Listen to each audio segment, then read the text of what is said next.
You sounded less like Seth Rollins and more like Drew McIntyre.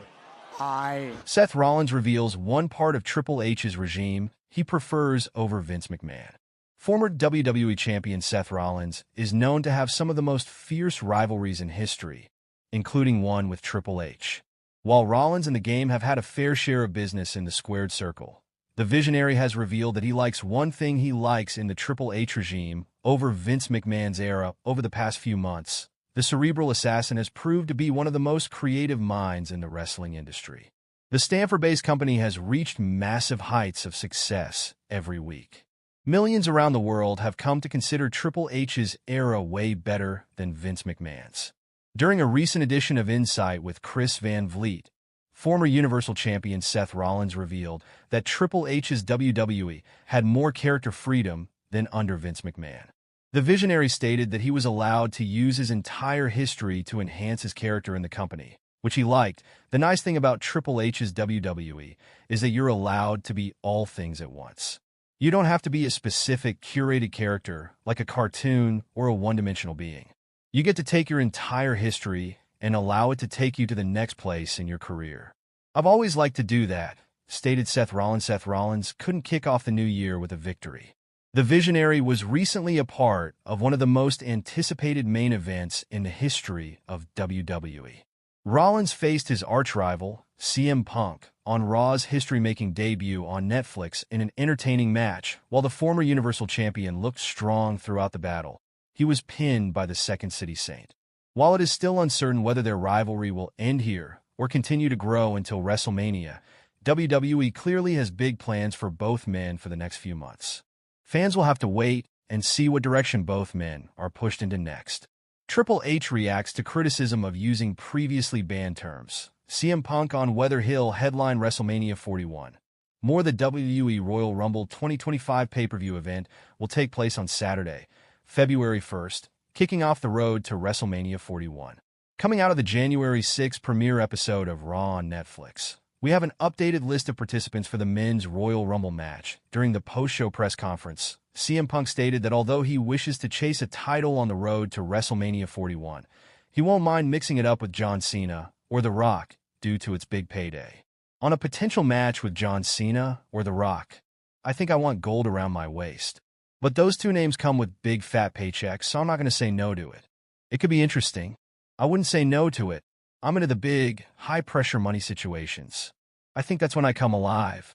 I definitely owe The Rock. I definitely owe John. I would welcome both of them with open arms. I saw John, passed in him the hallway. He looked a little tired. He looked like he needed to go to sleep. So I'm sure I'll see him in Indianapolis. On if he feels he needs to main event WrestleMania. While I think you'd be foolish to say that it doesn't matter, I would also feel it's foolish to hold me to the same ideas and things that I said 10, 12 years ago.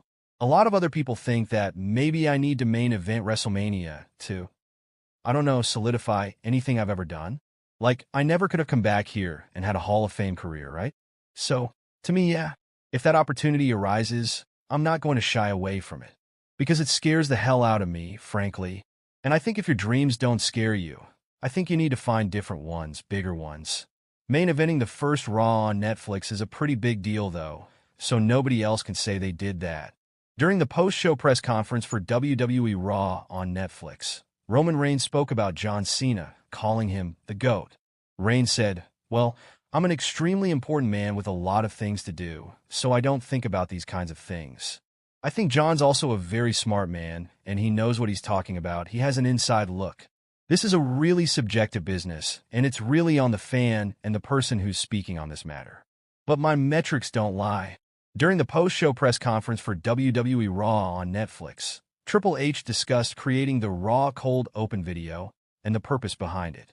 The 3-minute cold open video featured the use of several insider terms such as heel, face, shoot, and work, and the WWE CCO explained how the goal was to provide something for everyone while also presenting WWE to new audiences.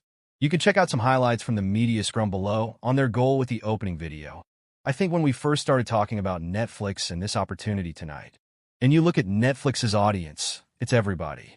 And it's one of the things I think Netflix does so well. They have something there that appeals to everybody.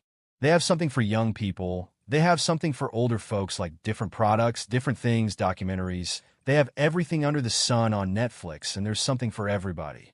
So when you have the opportunity to appeal to those people, you want to give them a little of everything. And we felt like it was important for us to sort of pay homage to the past, talk about what this business is. Like, if you've never watched this, if you grew up and you never saw it, what is it? On criticism of the use of insider terms. That was the intent, to capture the emotion and let people know we're not hiding what we do. You know, I saw a lot of chatter today from people saying like, oh my God, they said heel and face and shoot and work in one promo. Like, we're not hiding what we do. That's what we do. And to be honest, I think most of the world understands those terms, and sort of now, they've almost transcended our business.